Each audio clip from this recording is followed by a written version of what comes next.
Thank you. Hi guys, welcome. Sorry about the issue, but that always happens. Hi Lee and hi Dave. Thank you for joining us. Let me just do a little introduction a little bit, if you don't mind, Mariana. I'm Omar from Arizona. I do a show, like he said, we call Zoompardy, which is like Jeopardy, right? So I've been doing it for 5 years, but it's online. Fun show and all that. We're gonna play that later on today, but let's continue. So let me go ahead and share the slides. Okay, so we're here. Okay, we already talked about these wonderful people. Let's continue. And I think this is the part where Mariana, you're about to continue, correct? Yes, it looks like I will be speaking. All right, she's going to continue now. I was covering for you. I hope I did not an amazing job, but as good as possible, okay? So I'll be back, guys. I'll be back with the game at the end. So Mariana, back to you again. Sorry about that. Thank you. Thank you. So now it's my time to convince you that project management negotiation is something worth very well considering. Why? Because 90% of project management is communication. You hear that all the time. Okay, we have done it, we know it, and with communication, what you're doing is you are influencing decisions. And if you are doing that, you are negotiating. So our simple conclusion is that project management is in a way negotiation. And if you don't negotiate, well, you probably manage nothing. And let's go on. I hope, Omar, you hear me and you can follow me. Omar? Yes. This is our definition. This is something that we crafted from PMI guide and mixing it with our ideas of project management negotiation. So let's hear the definition. This is a disciplined application of negotiation and persuasion techniques within the temporary nature that project is, and basically negotiations are hidden in aligning stakeholders, securing resources, managing constraints, and achieving unique project objectives. Yes. And there is a difference from one negotiation to another in every profession. So if you are driving a helicopter, if you are working in PMO, if you're working as salesperson, if you're working as a lawyer, there is a difference between all that negotiations, even that at home with your spouse. So project management negotiation is specific in its relationship focus. It's not just a short deal. So you have to work on it every day. It's permanent. It's not one time. And you have to consider multi-party and cross-functional. This is quite demanding. And probably you are working in an environment that doesn't offer you formal authority, so you don't have the power, you don't have the right influence, so you need to create one. And success is measured by delivery, not victory. And I would like to say that in project management, there are typical scenarios when you need to negotiate. These are the list of top 6 that we selected, and they have beautiful names like deadline trap, budget squeeze, scope creep battle, resource war, stakeholder standoff, and oh my god, vendor power game. And of course, with each of these scenario, you see just a little bit text. Let's look at deadline trap. So they are pushing you, they want speed, but oh, you risk failure. Do you want to fail because someone is putting pressure on you? Or let's take a look at resource war. Everyone is going to work on another project. Why? Everyone is running away from you. You don't have people. How will you managed to end this project and with quality. So it's difficult, and you have to fight for people, not for tasks. This is unusual. And vendor power game, as an example, when suppliers, they control the leverage. They say no, what you're going to do about it. And we can move on to the next slide. Well, in these negotiations scenarios, what you basically need to use, this is the formula. I'm presenting it as the formula for project managers. You need to use persuasion daily. You need to learn negotiation techniques that will give you some structure so that you understand what is going on. And we are in the year 2026, and everyone is talking for 2 years about AI. And at least you can do is help yourself with AI. So you need to include this in your formula. This is how you can multiply your influence. And we were inspired by some books. You can read it. Don't. So if you haven't read any book, we advise you to do so. And let's move on to the formula, what's on the negotiating table. I would like to stress out here that anytime you enter the room, when you come through the door, you need to check what your emotions are. What is the state of your emotions? Check how the other person is. And first, make sure that emotions are where it should be to enable the deal. If not, you need to transform them. And when you sit on the table, understand that before you open your mouth, you need to figure out how you're going to do it. What's the protocol of your negotiation? And is there a win-win situation, win-lose? So you have to be clear about that. Have your facts straight and first establish the trust you need. And when you are negotiating about something, you have to understand, you have to make it very clear, what do I want and what do I need? So there's a gap between these two. And the other side is feeling the same. But it's not just a democracy here. Sometimes the other person has more power and someone can enforce the leverage. So make sure that you know where you stand here. And with how you're going to do it, well, sometimes you need to count in the personality type, and well, you need to agree to a negotiating style. You can just say, I'm not here to fight. I want a win-win situation. This is how you start, okay? And maybe you will transform the conversation from win-lose to win-win. And be aware of unknown unknowns. These are the black swans. We are very afraid of them. They happen. We probably did not have it in the list of risk. So, well, they will happen. What you're going to do? Will you improvise? Let's move on to the next slide, please. And we are not going to watch this video right now. It's 2-minute video. You can scan the YouTube video. We can scan the QR code, and it will take you to YouTube. You can make a screenshot, look at it later.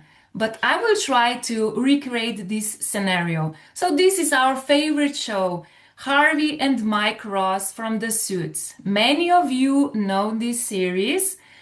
And well, basically in this video, Harvey comes into room and says, Mike, you are fired. This is the first line. You are hired. You are fired. And oh my God, is Mike going to crash? Is he going to, well, run away? What is he going to say?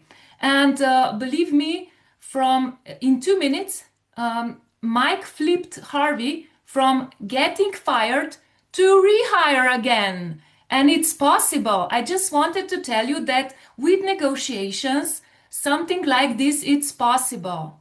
Okay, you don't need to pack your bags and leave, but you can flip the emotions, you can control the outcome, just use negotiations. Okay, he used some leverage he has. Okay, you have to be very much aware where you stand, and then you can take it in your advantage.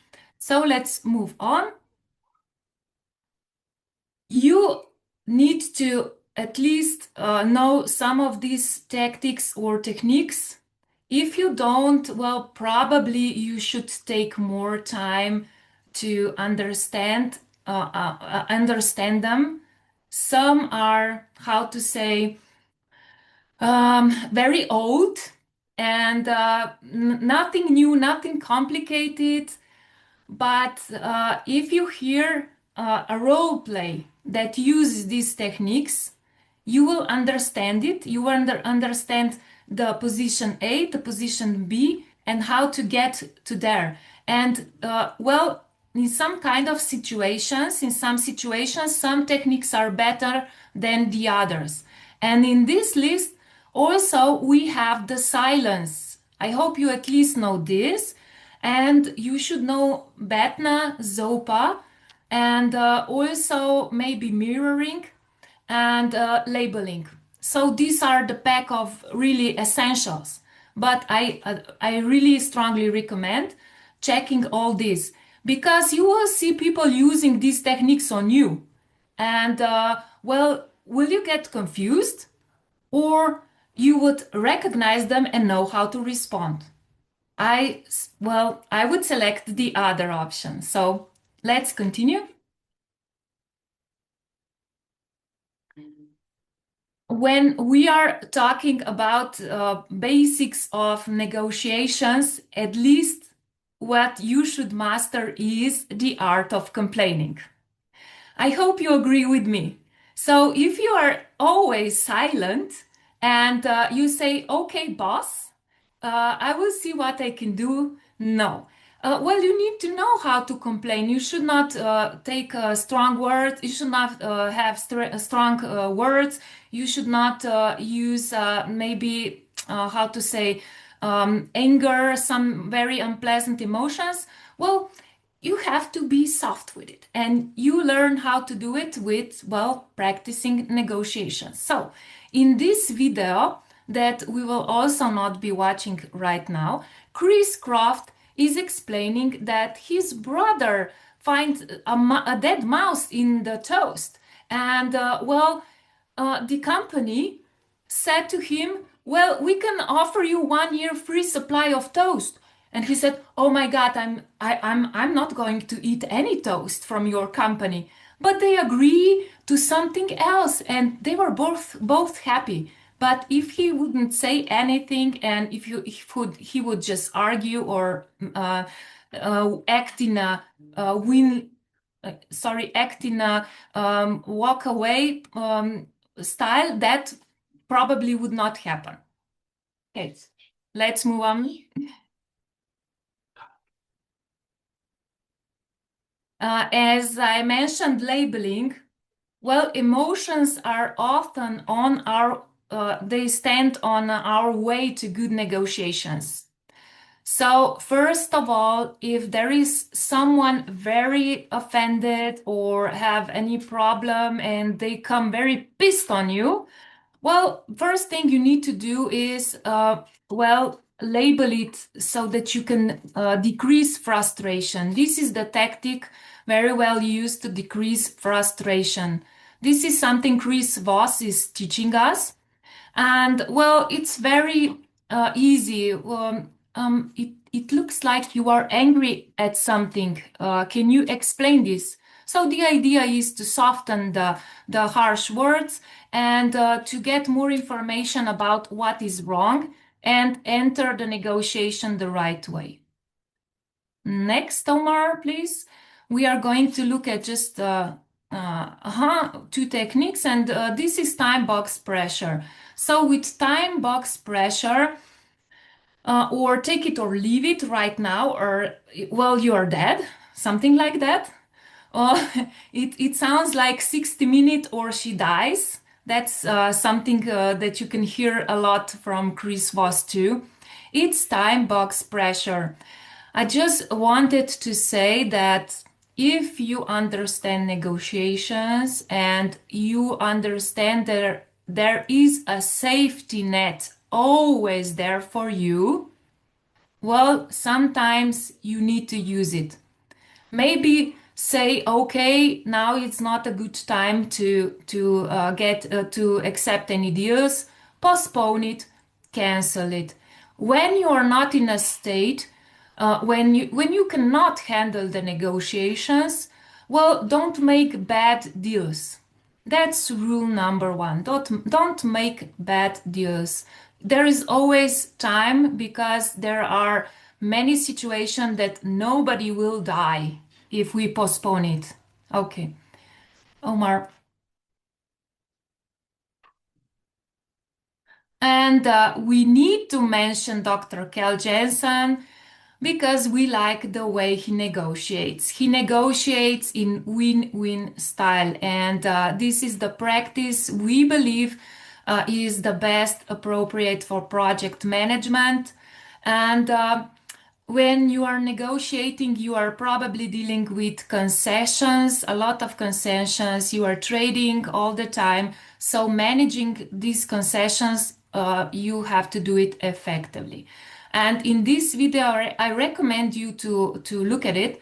𝗏𝗏𝗏𝗏 explains that he made a deal with some customer, and from, let's say, just a normal deal, they made, well, I'm not sure what was the outcome, but it was beyond expectation.